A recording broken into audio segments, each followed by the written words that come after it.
As all of Iran's neighbors appreciate, both Israeli and Arab, the Islamic Republic's illicit nuclear activities are especially threatening when viewed through the prism of its broader historic pattern of aggressive and confrontational foreign policy.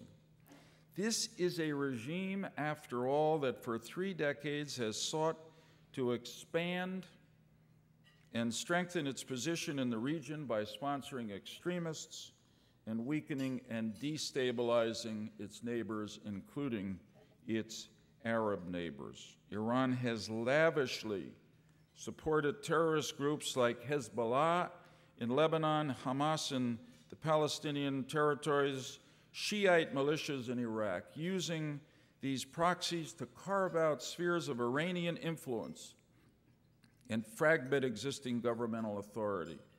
The Iranians have sponsored terrorist attacks that have resulted in the murder of countless innocent people, including hundreds of American soldiers in Iraq.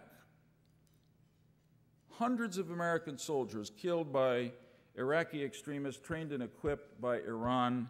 My friends, in another time, that would have been considered in itself an act of war against the United States of America.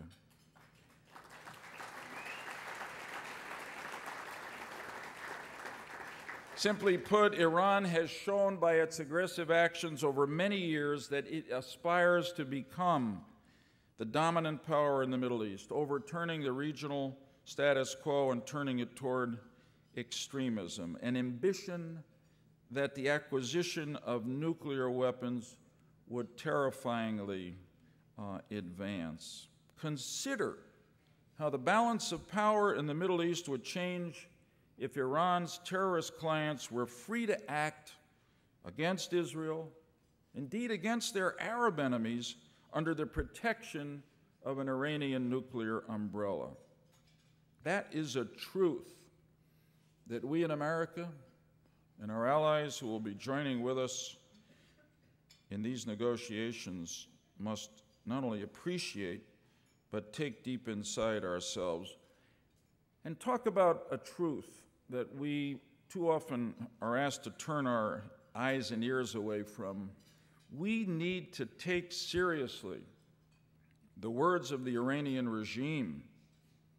I know that there are people who dismiss calls by the president of Iran to wipe Israel off the map as simply rhetoric, or ask us not to listen when Iran's rulers lead tens of thousands of their people in chants of death to America.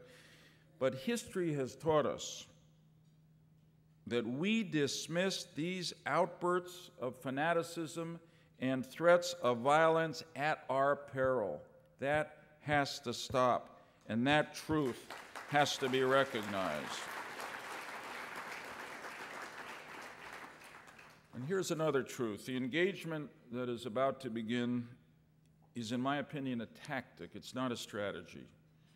What we need is a multi-pronged and explicit strategy that employs all the elements of our national, indeed of international power, and that ties together multiple lines of operation, including direct diplomacy, into a coherent plan of action that has goals, timetables, and teeth, with the goal of giving the president the authority to impose precisely such sanctions or teeth. I'm pleased to tell you tonight that a bipartisan coalition of senators, led by Senators Evan Bayh, John Kyle, and myself, joined by Senators Barbara Mikulski, John Thune, Russ Feingold, Susan Collins, Barbara Boxer, several others, will be introducing legislation in Congress on Tuesday.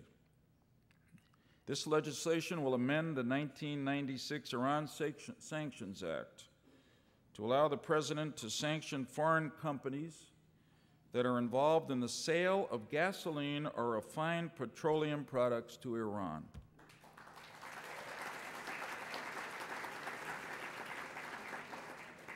Sanctions on companies that ensure the delivery of such products to Iran or assist Iran in building its own refineries. The logic behind our approach is simple.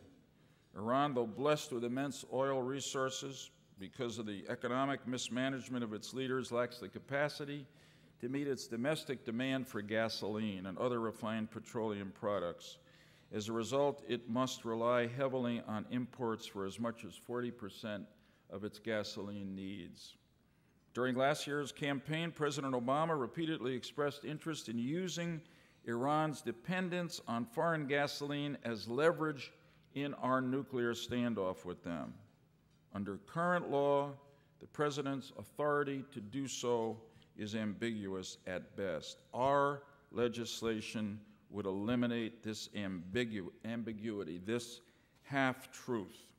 I'm very proud of the breadth of the coalition of the senators that has come together, not just Democrats and Republicans, but as you can hear from some of the names I've mentioned, we have both some of the most liberal and the most conservative members of the United States Senate. And I think at this critical moment, really a turning point in our foreign policy, in Israel's existence, in the future of the Middle East, that breadth of support, that breadth of understanding about the importance of not entering this engagement with Iran with naive expectations or thinking that we can succeed if they believe the American and international initiative is made from weakness as opposed to strength.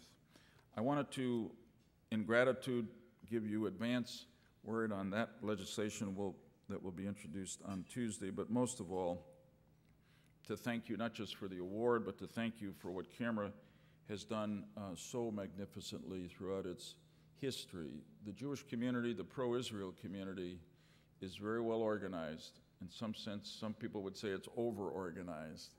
But this is an organization without parallel. It does something unique. It does it well. It does something that is critically important to sustaining American and world support for Israel based on truth. The truth will not only make America and Israel free, it will keep America and Israel safe and secure. Thank you very, very much.